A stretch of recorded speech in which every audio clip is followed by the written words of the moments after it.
Cimento do estudante de psicologia Bruno Borges, no dia 27 do mês passado, ganhou repercussão nacional a partir deste vídeo publicado na internet.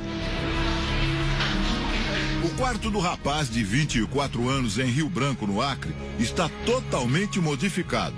Paredes, chão e teto estão repletos com as páginas de um suposto livro escrito por Bruno, numa linguagem que ele mesmo criou.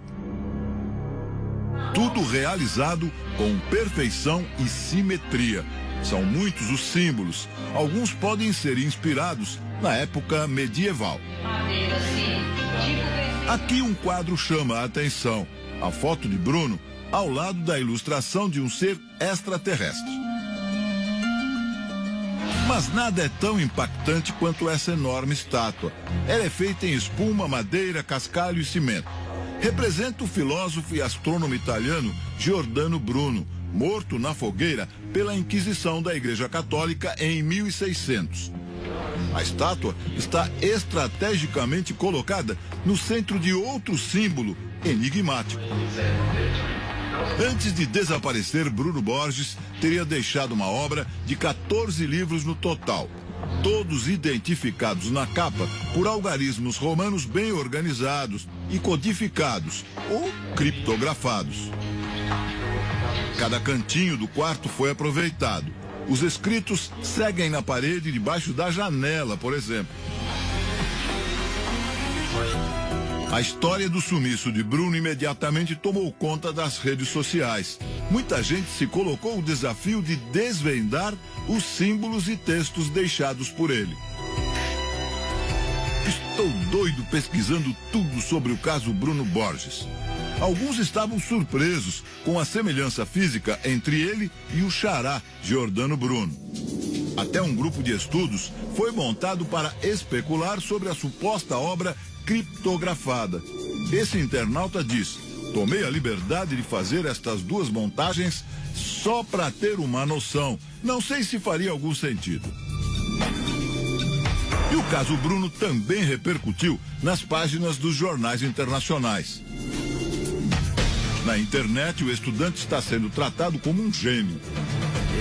A polícia investiga o desaparecimento, mas acredita que ele deixou o Acre voluntariamente.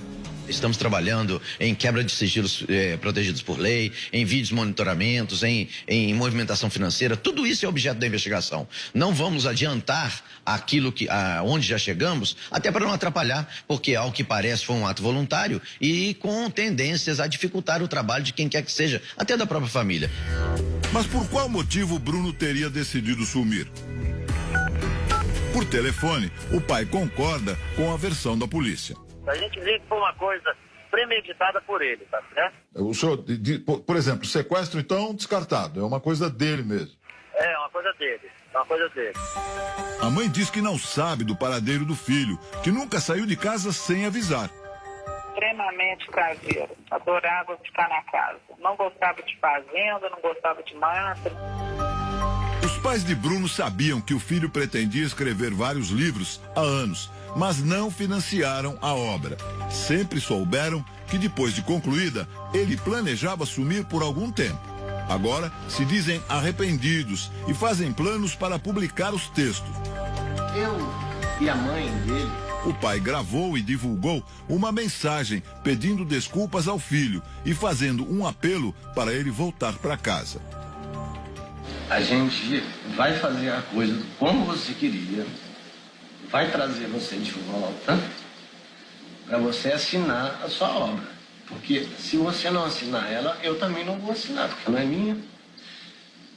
E só não demora muito, porque tá doendo. Antes mesmo do retorno de Bruno, os livros podem se espalhar pela internet. Logo que receberam o vídeo do quarto, os sócios Igor e Renoir começaram um trabalho para desvendar parte do conteúdo. A primeira pista veio em uma data. Uma coisa chama muita atenção aqui, esses 700. Esses 700 aqui, se você começar a pensar um pouco, você pode achar que isso é uma data. Só que o engraçado é que nesses 700 ele tem CL.O, que pode ser 700 AC ou 700 DC, de antes de Cristo ou depois de Cristo. Eles logo concluíram. A letra L corresponde ao A. A letra O corresponde a C. O desafio estava encaminhado. A adaptação de um teclado ajudou a agilizar a decodificação. Em meia hora a gente conseguiu decriptografar tudo e a gente começou a ver algumas notícias na internet que a família do rapaz estava precisando de alguma ajuda de um pessoal para quebrar as outras criptografias e realmente traduzir todo o conteúdo que ele deixou, né? Eles criaram uma página de internet sobre o caso. Foram 40 mil acessos em um só dia. Mas o que Bruno Borges dizia no texto codificado? Ele fala muito de filosofia e ele é um cara que tenta entender questão espaço-tempo, questão de o porquê do ser humano estar na Terra, qual que é a obra que ele tem que deixar para todos nós. O trecho já decifrado tem o título de Caminho Difícil. Veja uma pequena amostra do texto. Por milhares de anos, o ser humano vem tentando encontrar respostas para perguntas como: qual o sentido da vida? Até agora não existe resposta para essa pergunta no material já conhecido dos livros de Bruno. Para tentar entender alguns destes enigmas, o Domingo Espetacular convidou 3 especialistas. Marcelo Zóquio trabalha com segurança da informação. Para ele, os códigos criados por Bruno, na verdade, são simples de decifrar. Não são criptografia, como a que é usada para proteger, por exemplo, documentos confidenciais de contas bancárias. Quando você usa criptografia, você faz a cifragem da mensagem de uma maneira que, através de uma chave ou através de um algoritmo, você consiga decifrar isso posteriormente. O que ele fez aqui, na verdade, foi uma substituição simples de caracteres. No lugar da letra A, colocamos esse caractere, no lugar da letra B, colocamos esse e assim por diante. Bruno também deixou no quarto uma tabela para facilitar a tradução do código. Segundo o especialista, isso é pouco comum. E se você codifica ou criptografa algo, você não tem interesse que a maioria saiba. Só pessoas que você tem interesse que conheçam aquilo, né? O psiquiatra Carlos Henrique dos Santos acha que Bruno pode ter tido um surto psicótico. O surto psicótico seria ele romper com a realidade, ele exagerar, acreditar demais, ele começou a ter sintomas delirantes de grandeza, de achar que ia modificar a humanidade, do que ele estava escrevendo ia mudar tudo, a humanidade para uma coisa melhor. Pouco antes de tudo acontecer, o quarto de Bruno era normal.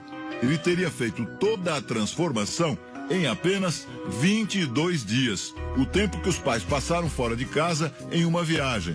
Segundo os irmãos, naquele período, Bruno saía do quarto apenas para comer. E a gente observa que ele é muito perfeccionista. José Maurício Conrado é professor de semiótica, a ciência que estuda a linguagem dos signos, ou seja, dos símbolos da comunicação. Ele explica que Bruno reuniu vários elementos que remetem a coisas diferentes, sem formar uma unidade.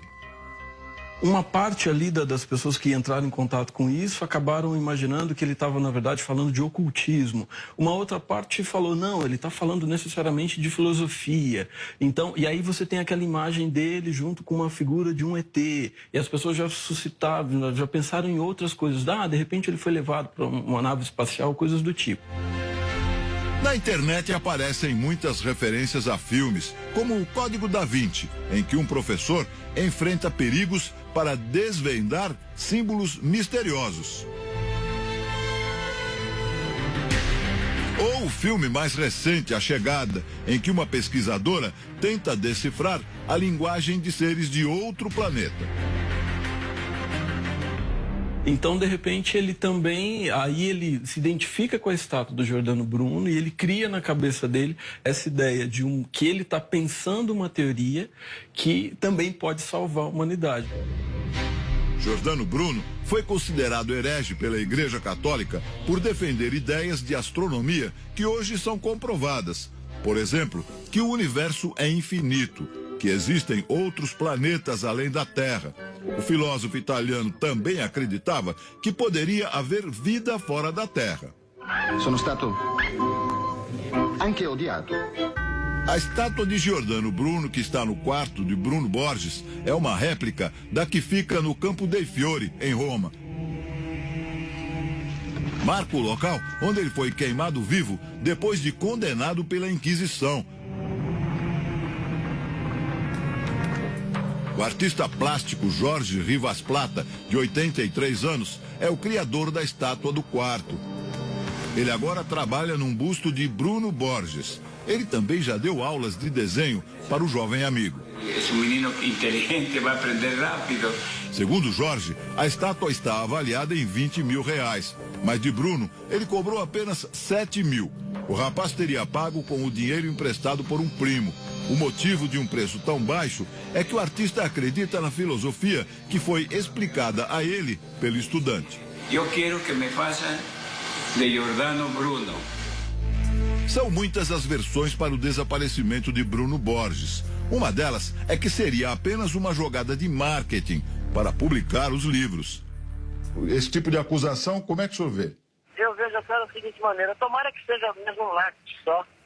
Que se for só isso mesmo, para ele vai ser muito bom, que ele vai ter essa obra dele esclarecida, apesar de que é uma pessoa de um coração tão grande que eu tenho certeza que se ele ganhar dinheiro com isso, não vai nada pro bolso dele.